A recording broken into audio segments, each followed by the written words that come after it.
অন্তর্বর্তীকালীন সরকারের বিমান ও পর্যটন এবং ভূমি উপদেষ্টা এএফএম হাসান আরিফের মৃত্যুতে শোক প্রকাশ করেছেন প্রধান উপদেষ্টা অধ্যাপক মোহাম্মদ ইউনূস সহ উপদেষ্টা মণ্ডলী এবং রাজনৈতিক অঙ্গনের শীর্ষ নেতারা।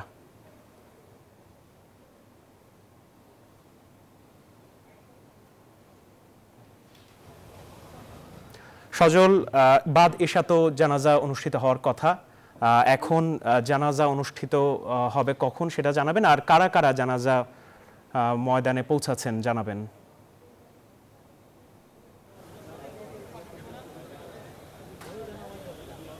ধন্যবাদ আপনাকে। উপদেষ্টা হাসান আরিফের মরদেহ এরই মধ্যে বাইতুল আমান জামে মসজিদ অর্থাৎ ধানমন্ডি ৭-এর যে জামে মসজিদ, আমি রয়েছি মসজিদের পাশেই, মসজিদের সামনের সড়কে।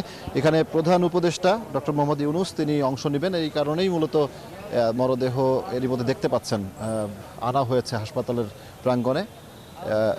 এখানে ডক্টর মোহাম্মদ ইউনূস এই জানাজায় অংশ নেবেন, যে কারণে এখানে আসলে নিরাপত্তা যে প্রোটোকল সেটি একটু বেশি। এই কারণেই এর আগে কিছুক্ষণ আগে বিভিন্ন যে উপদেষ্টারা রয়েছেন, উপদেষ্টা পরিষদের আরও যে সদস্যরা রয়েছেন তারা এসে পৌঁছেছেন এবং সেনা প্রধান এরই মধ্যে এসেছেন এই জানাজায় অংশ নিতে।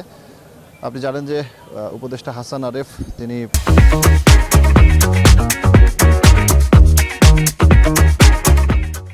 একজন স্বনামধন্য আইনজীবী এবং সরকারের অ্যাটর্নি জেনারেল হিসেবেও দায়িত্ব পালন করেছেন, একজন স্বনামধন্য ব্যক্তিত্ব।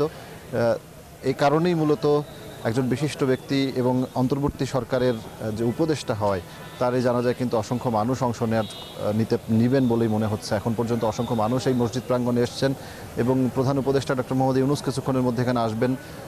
বাদ এশা তার প্রথম জানাজা অনুষ্ঠিত হবে এবং তার পরিবারের পক্ষ থেকে কিংবা উপদেষ্টা পরিষদের যারা কথা বলেছেন সায়েন্স ল্যাব হসপিটালে তার এই মৃতদেহ যখন এখান থেকে বের করা হয় তারপরে যেটি বলা হয়েছে আমাদেরকে, আজকে প্রথম জানাজা অনুষ্ঠিত হবে এই বাইতুল আমান মসজিদে এবং এরপরে আগামীকাল সুপ্রিম কোর্ট প্রাঙ্গণে নেওয়া হবে হাসান আরিফের মরদেহ।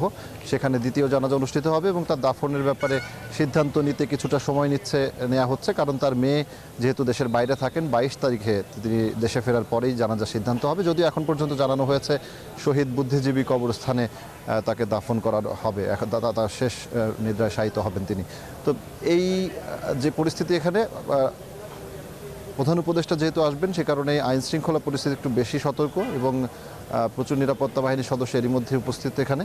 এবং আমি দেখেছি ডক্টর আসিফ নজরুল স্বরাষ্ট্র উপদেষ্টা, আরও যে উপদেষ্টা পরিষদের সদস্যরা রয়েছেন তারা সবাই এসে এরই মধ্যে উপস্থিত হয়েছেন। সেনাপ্রধান এসছেন, সেনাবাহিনীর সদস্যরা রয়েছেন। সব মিলিয়ে বলা চলে বাদ এশা জানাজা অনুষ্ঠিত হবে এবং সেই প্রস্তুতি এখন পুরোপুরি সম্পন্ন। আর প্রধান উপদেষ্টাও কিছুক্ষণের মধ্যে ধানমন্ডির বাইতুল আমান মসজিদে এসে উপস্থিত হবেন। এই ছিল আমার কাছে, জানাবো পরবর্তীতে আরও তথ্য। সজল, আপনাকে ধন্যবাদ। দর্শক, উপদেষ্টা হাসান আরিফের জানাজার বিষয়ে সর্বশেষ জানাচ্ছিলেন সহকর্মী সজল দাস।